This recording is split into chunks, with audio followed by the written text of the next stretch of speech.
Sir எங்கேயோ ஒரு யுத்தம் நடக்குது அப்படின்னு நம்மளாம் வேடிக்கை பார்த்துக்கிட்டு இருந்தோம். இன்னைக்கு நம்ம எல்லார் வீட்டு சமையலறையிலையும் எதிரொலிக்க ஆரம்பிச்சிருச்சு. எப்படி பார்க்குறீங்க சார்? இப்படிலாம் வரும் தான் டாக்டர் ஏபிஜே அப்துல் கலாம் வந்து 2005 எனர்ஜி இண்டிபெண்டன்ஸ் பாலிசி 2030 கொடுத்தாரு. Energy independence policy. அப்போ எரிசக்தி துறையில் நம்ம எந்த நாட்டையும் சார்ந்திருக்கக்கூடாது, நம்மளே உற்பத்தி பண்ணணும் அப்படின்னு.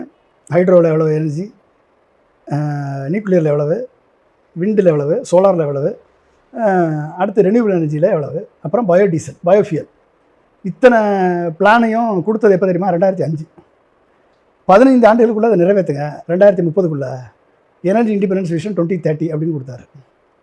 அதை செயல்படுத்தியிருந்தால் அன்றைக்கி நம்ம வந்து ஆயிலுக்காக அமெரிக்க அதிபர்கிட்ட அடிமை சாசனத்தில் கையெழுத்து போட தேதி இருந்திருக்காது. இந்த மாதிரி போர் நடந்து ஸ்டேட் ஆஃப் ஹார்மஸை மூடினதுனால 85% குரூட் ஆயில் அந்த வழி தான் நம்மளுக்கு இந்தியாவுக்கு வரணும்.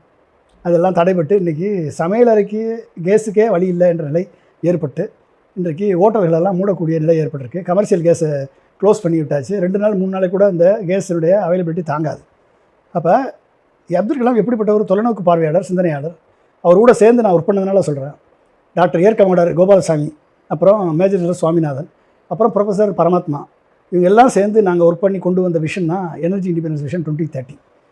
இதை வந்து பயோஃபியலுக்காக தனி மாநாடு நடத்தினோம் இங்கே ஹைதராபாத்தில் இருக்கக்கூடிய ராஷ்டிரபதி நிலையத்தில். 2 நாள் உலகத்தில் இந்தியாவில் இருக்கக்கூடிய அனைத்து சயின்டிஸ்ட்களையும் வரவழைச்சு, agriculture scientist, agriculture university vice chancellors, industry, அப்புறம் அகடமிஷியன்ஸ், இவங்களெல்லாம் வர வச்சு 2 நாள் வந்து விவாதம் நடத்தி பயோஃபியல் பாலிசி தயார் பண்ணோம்.